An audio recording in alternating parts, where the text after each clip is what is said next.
Capítulo 16.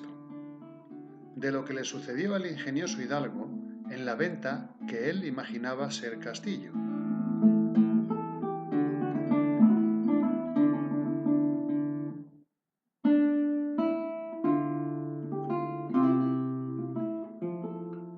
El ventero, que vio a Don Quijote atravesado en el asno, preguntó a Sancho qué mal traía. Sancho le respondió que no era nada, sino que había dado una caída de una peña abajo y que venía algo brumadas las costillas. Tenía el ventero por mujer a una no de la condición que suelen tener las de semejante trato, porque naturalmente era caritativa y se dolía de las calamidades de sus prójimos. Y así acudió luego a curar a Don Quijote, y hizo que una hija suya, doncella, muchacha y de muy buen parecer, la ayudase a curar a su huésped. Servía en la venta asimismo una moza asturiana, ancha de cara, llana de cogote, de nariz roma, del un ojo tuerta y del otro no muy sana. Verdad es que la gallardía del cuerpo suplía las demás faltas. No tenía 7 palmos de los pies a la cabeza, y las espaldas, que algún tanto le cargaban, la hacían mirar al suelo más de lo que ella quisiera.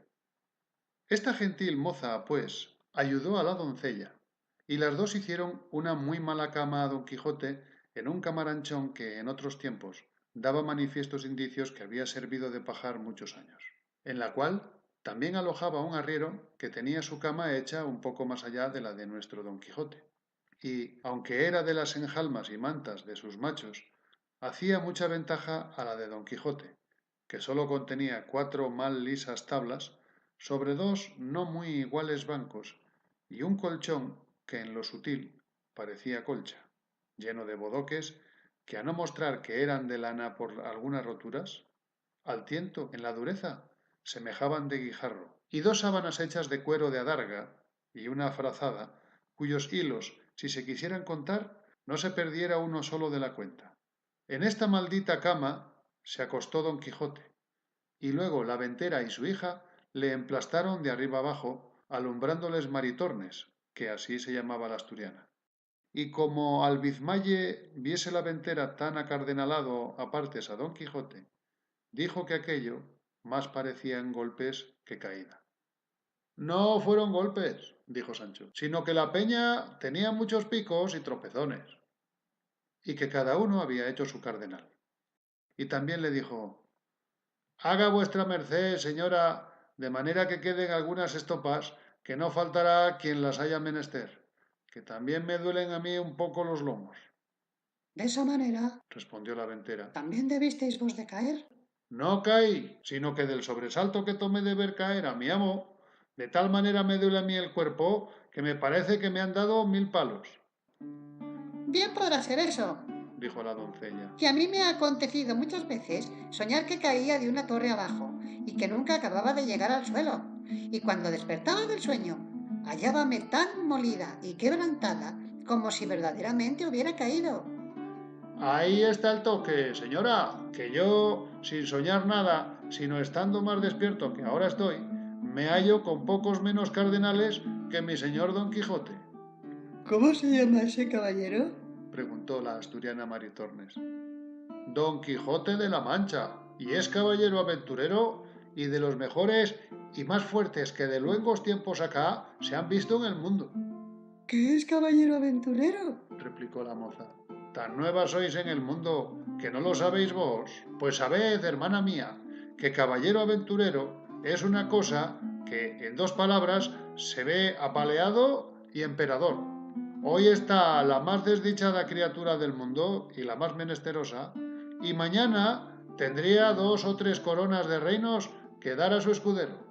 Pues, ¿cómo vos, siéndolo de este tan buen señor, Dijo la ventera. no tenéis a lo que parece siquiera algún condado? Aún es temprano, porque no ha sido sino un mes que andamos buscando las aventuras, y hasta ahora no hemos topado con ninguna que lo sea. y tal vez hay que se busca una cosa y se halla otra. Verdad es que si mi señor Don Quijote sana desta herida o caída y yo no quedo contrecho della, no trocaría mis esperanzas con el mejor título de España. Todas estas pláticas estaba escuchando muy atento Don Quijote, y sentándose en el lecho como pudo, tomando de la mano a la ventera, le dijo: Creedme, fermosa señora, que os podéis llamar venturosa por haber alojado en este vuestro castillo a mi persona, que es tal que si yo no la alabo es por lo que suele decirse que la alabanza proprina embelece, pero mi escudero os dirá quién soy. Solo os digo que tendré eternamente escrito en mi memoria el servicio que me habedes fecho para agradeceroslo mientras la vida me durare. Y pluguiera a los altos cielos que el amor no me tuviera tan rendido y tan sujeto a sus leyes, y los ojos de aquella hermosa ingrata que digo entre mis dientes, que los desta fermosa doncella fueran señores de mi libertad. Confusas estaban la ventera y su hija y la buena de Maritornes, oyendo las razones del andante caballero, que así las entendían como si hablara en griego, aunque bien alcanzaron que todas se encaminaban a ofrecimiento y requiebros. Y, como no usadas a semejante lenguaje, mirábanle y admirábanse, y parecíales otro hombre de los que se usaban. Y agradeciéndole con venteriles razones sus ofrecimientos, le dejaron. Y la asturiana Maritornes curó a Sancho, que no menos lo había menester que su amo. Había el arriero concertado con ella que aquella noche se refocilarían juntos, y ella le había dado su palabra de que, en estando sosegados los huéspedes y durmiendo sus amos, le iría a buscar y satisfacerle el gusto en cuanto le mandase. Y cuéntase de esta buena moza, que jamás dio semejantes palabras que no las cumpliese, aunque las diese en un monte y sin testigo alguno, porque presumía muy de hidalga y no tenía por afrenta estar en aquel ejercicio de servir en la venta, porque decía ella que desgracias y malos sucesos la habían traído a aquel estado. El duro, estrecho, apocado y fementido lecho de Don Quijote estaba primero en mitad de aquel estrellado establo, y luego, junto a él, hizo el suyo Sancho, que sólo contenía una estera de Enea y una manta, que antes mostraba ser de angeo tundido que de lana. Sucedía a estos dos lechos el del arriero, fabricado, como se ha dicho, de las enjalmas y todo el adorno de los dos mejores mulos que traía, aunque eran 12, lucios, gordos y famosos, porque era uno de los ricos arrieros de Arévalo, según lo dice el autor de esta historia, que de este arriero hace particular mención porque le conocía muy bien, y aún quieren decir que era algo pariente suyo. Fuera de que Cide Hamete Benengeli fue historiador muy curioso y muy puntual en todas las cosas, y échase bien de ver, pues las que quedan referidas, con ser tan mínimas y tan rateras, no las quiso pasar en silencio, de donde podrán tomar ejemplo los historiadores graves que nos cuentan las acciones tan corta y sucintamente que apenas nos llegan a los labios, dejándose en el tintero, ya por descuido, por malicia o ignorancia, lo más sustancial de la obra. Bien haya mil veces el autor de Tablante de Ricamonte y aquel del otro libro donde se cuenta los hechos del conde Tomillas, y con qué puntualidad lo describen todo. Digo, pues, que después de haber visitado el arriero a su recua y dádole el segundo pienso, se tendió en sus enjalmas y se dio a esperar a su puntualísima Maritornes. Ya estaba Sancho bizmado y acostado, y aunque procuraba dormir, no lo consentía el dolor de sus costillas. Y Don Quijote, con el dolor de las suyas, tenía los ojos abiertos como liebre. Toda la venta estaba en silencio, y en toda ella no había otra luz que la que daba una lámpara que colgada en medio del portal ardía. Esta maravillosa quietud y los pensamientos que siempre nuestro caballero traía de los sucesos que a cada paso se cuentan en los libros autores de su desgracia, le trujo a la imaginación una de las extrañas locuras que buenamente imaginarse pueden. Y fue que él se imaginó haber llegado a un famoso castillo, que, como se ha dicho, castillos eran a su parecer todas las ventas donde alojaba, y que la hija del ventero lo era del señor del castillo, la cual, vencida de su gentileza, se había enamorado de él y prometido que aquella noche a furto de sus padres, vendría a yacer con él una buena pieza. Y teniendo toda esta quimera que él se había fabricado por firme y valedera, se comenzó a acuitar y a pensar en el peligroso trance en que su honestidad se había de ver, y propuso en su corazón de no cometer alevosía a su señora Dulcinea del Toboso, aunque la mesma reina Ginebra con su dama Quintañona se le pusiesen delante. Pensando pues en estos disparates, se llegó el tiempo y la hora, que para él fue menguada, de la venida de la Asturiana, la cual, en camisa y descalza, cogidos los cabellos en una albanega de fustán, con tácitos y atentados pasos, entró en el aposento donde los tres alojaban en busca del arriero. Pero apenas llegó a la puerta, cuando don Quijote la sintió, y sentándose en la cama, a pesar de sus bizmas y con dolor de sus costillas, tendió los brazos para recibir a su fermosa doncella. La asturiana, que, toda recogida y callando, iba con las manos delante buscando a su querido, topó con los brazos de don Quijote, el cual la asió fuertemente de una muñeca, y tirándola hacia sí, sin que ella osase hablar palabra, la hizo sentar sobre la cama. Tentóle luego la camisa, y aunque era de arpillera, a él le pareció ser de finísimo y delgado cendal. Traía en las muñecas unas cuentas de vidrio, pero a él le dieron vislumbres de preciosas perlas orientales. Los cabellos, que en alguna manera tiraban a crines, él los marcó por hebras de lucidísimo oro de Arabia, cuyo resplandor al mismo sol escurecía. Y el aliento que, sin duda alguna, olía a ensalada, fiambre y trasnochada, a él le pareció que arrojaba de su boca un olor suave y aromático.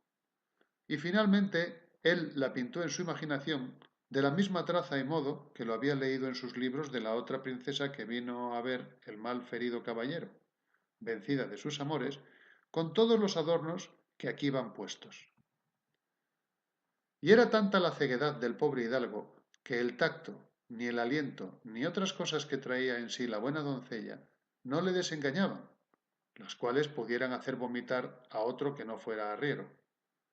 Antes le parecía que tenía entre sus brazos a la diosa de la hermosura, y teniéndola bien asida, con voz amorosa y baja, le comenzó a decir: Quisiera hallarme en términos, fermosa y alta señora, de poder pagar tamaña merced como la que, con la vista de vuestra gran fermosura, me habedes fecho.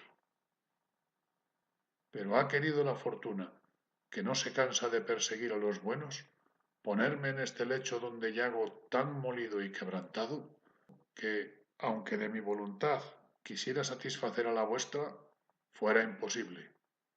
Y más que se añade a esta imposibilidad otra mayor, que es la prometida fe que tengo dada a la sin par Dulcinea del Toboso, única señora de mis más escondidos pensamientos. Que si esto no hubiera de por medio, no fuera yo tan sandio caballero que dejara pasar en blanco la venturosa ocasión en que vuestra gran bondad me ha puesto.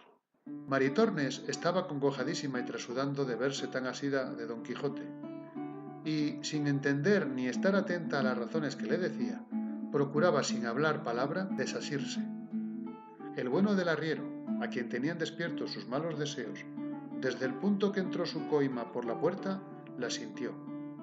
Estuvo atentamente escuchando todo lo que don Quijote decía, y celoso de que la asturiana le hubiese faltado la palabra por otro, se fue llegando más al lecho de don Quijote, y estúvose quedo hasta ver en qué paraban aquellas razones, que él no podía entender. Pero como vio que la moza forcejeaba por desasirse, y don Quijote trataba por tenella, pareciéndole mal la burla, enarboló el brazo en alto y descargó tan terrible puñada sobre las estrechas quijadas del enamorado caballero que le bañó toda la boca en sangre. Y no contento con esto, se le subió encima de las costillas y con los pies más que de trote se las paseó todas de cabo a cabo. El lecho, que era poco endeble y de no firmes fundamentos, no pudiendo sufrir la añadidura del arriero, dio consigo en el suelo, a cuyo gran ruido despertó el ventero, y luego se imaginó que debían de ser pendencias de Maritornes, porque, habiéndola llamado a voces, no respondía. Con esta sospecha se levantó, y encendiendo un candil se fue hacia donde había sentido la pelaza. La moza, viendo que su amo venía y que era de condición terrible, toda medrosica y alborotada, se acogió a la cama de Sancho Panza, que aún dormía, y allí se acurrucó y se hizo un ovillo. El ventero entró diciendo: ¿A dónde estás, puta? A buen seguro que son tus cosas estas. En esto despertó Sancho y, sintiendo aquel bulto casi encima de sí, pensó que tenía la pesadilla y comenzó a dar puñadas a una y otra parte, y entre otras alcanzó con no sé cuántas a Maritornes, la cual, sentida del dolor, echando a rodar la honestidad, dio el retorno a Sancho con tantas que a su despecho le quitó el sueño, el cual, viéndose tratar de aquella manera y sin saber de quién, alzándose como pudo, se abrazó con Maritornes y comenzaron entre los dos la más reñida y graciosa escaramuza del mundo. Viendo pues el arriero a la lumbre del candil del ventero, cuál andaba su dama, dejando a don Quijote, acudió a dalle el socorro necesario. Lo mismo hizo el ventero, pero con intención diferente, porque fue a castigar a la moza, creyendo sin duda que ella sola era la ocasión de toda aquella armonía. Y así, como suele decirse, el gato al rato, el rato a la cuerda al palo, daba el arriero a Sancho, Sancho a la moza a él, el ventero a la moza, y todos menudeaban con tanta priesa que no se daban punto de reposo. Y fue lo bueno que al ventero se le apagó el candil, y como quedaron a escuras, dábanse tan sin compasión todos a bulto, que, a doquiera que ponían la mano, no dejaban cosa sana.